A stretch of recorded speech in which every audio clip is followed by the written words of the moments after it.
Hey, what's going on, guys? Welcome back. So we have a new update for Avatar Legends, the fighting game. Biggest thing here is controller support, and that is probably the part a lot of players will notice first. The game now supports a wider range of controllers on PlayStation 5, which is a pretty welcome change if you've ever dealt with a setup that feels just a little off or does not behave the way you expect. It also adds compatibility for PlayStation 4 controllers on PS5, which is great for anyone who still prefers an older pad that feels more comfortable in hand or just works better for them in fighting games. On top of that, there's support for a variety of third-party controllers too. So this update is clearly trying to make the game more flexible for different setups instead of locking people into one narrow way of playing. And that matters more than people sometimes give it credit for. In a fighting game, controller feel is everything. You can have all the flashy moves, all the character variety, all the style in the world, but if the controller situation is awkward, the whole experience starts to feel off. So even though this is the kind of change that might not sound exciting when you first read it, in practice, it can make a real difference for a lot of players. If someone was waiting on support for a specific controller before jumping in, this patch might be the nudge they needed. The other big point in the patch notes is online play, and this is where things get a little more important for the community at large. Crossplay has been temporarily disabled during maintenance, and the team says it should stay unavailable for around 24 to 48 hours. That is not ideal, of course, because crossplay is one of those features people get used to quickly once it is available. It helps keep the matchmaking pool healthier, it makes it easier to find games, and it lets friends connect across platforms without too much hassle.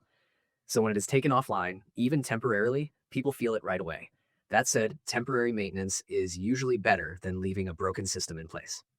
If the developers are taking crossplay offline for a short window to stabilize it, fix an issue, or prepare it for better performance, that is probably the right move. Nobody wants a feature that works badly just so it can stay online in name only. I think most players would rather have it down briefly and come back in a cleaner state than deal with random connection weirdness or matchmaking problems for days on end. The important part now is that the team is keeping people informed and letting everyone know what kind of window to expect. There is also a developer note saying the team will keep gathering player feedback for future updates.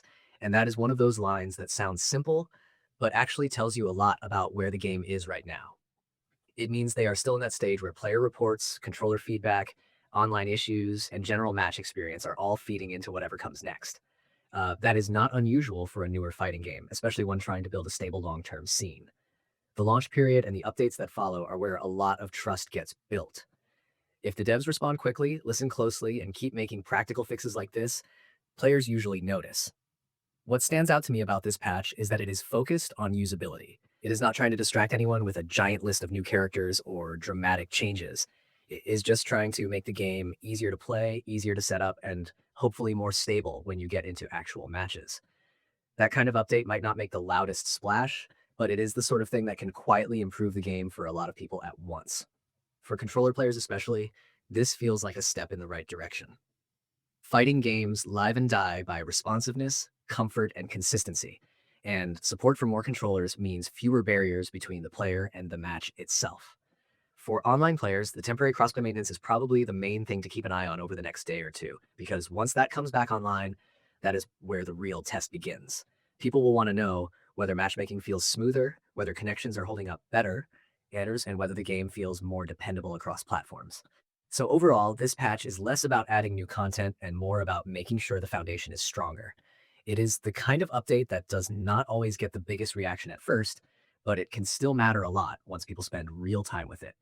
And in a game like this, little improvements to controller support and online reliability go a long way.